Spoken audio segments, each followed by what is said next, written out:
So almost there, the penultimate step is thinking about employees and partnerships. Now this might feel premature, especially when you're a startup, but essentially, this is perhaps, again, one of the ones that as a startup you can focus on to gain traction for a limited budget. If you do have employees, creating them being advocates of what you do, ensuring they're armed with your vision, your value proposition, means that when they talk to people about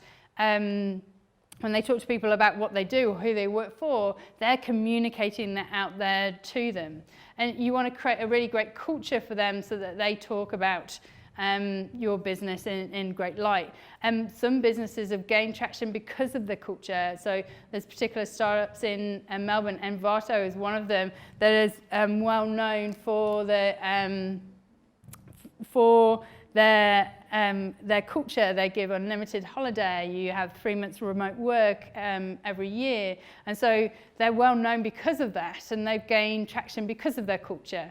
But essentially, the culture that you create and looking after your employees means that they then ensure that they look after the customers. It means that they can value the customers as much as you do. Because as founders and employees, you might realize as an employee, founders have a very entrepreneur mindset. It's their business, they'll work on it for hours and hours, and it's their life, whereas an employee has a very different relationship with the business. And so you really need to think about enabling them to care about your business, to communicate the value, and creating a culture that supports them as a human, and what they value means that they'll feel more loyal to you too. So employee experience is just as important as customer experience. And often when we're working with large organizations on customer experience strategies,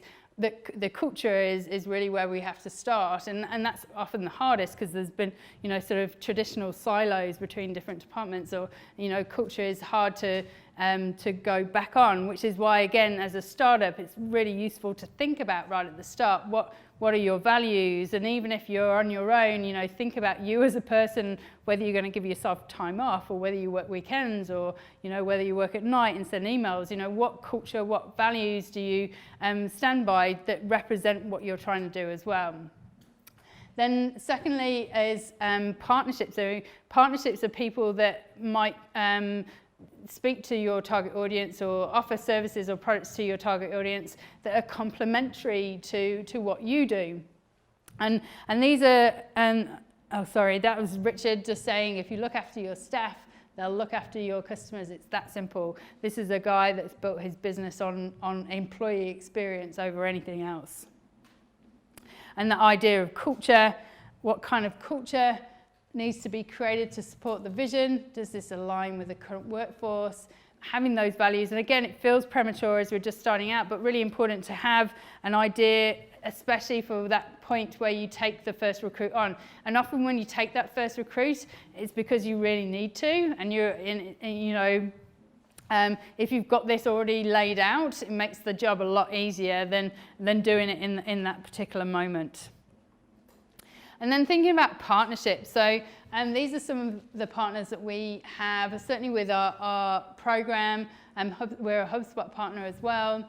But who out there has a complementary business that you could work with, that then you could work together to market yourselves, and then you get access to their customers and they get access to your customers. So we work with a couple of legal firms. So these legal firms work with our target audience as well, and the businesses they work with need legal services, but often they'll need marketing services as well, or customer experience services. So working together allows us to to double our market.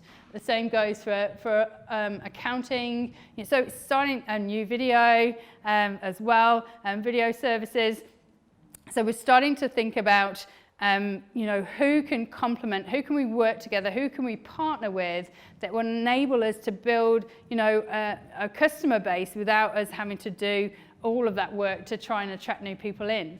And so this is a great place to start as a startup. You know, this is my service. You know, what, could we work together? Could we do a collaboration? Could we do co-promotion? Could we do a competition together? What could you do together with this other business that will enable you to both grow your databases, your customer base?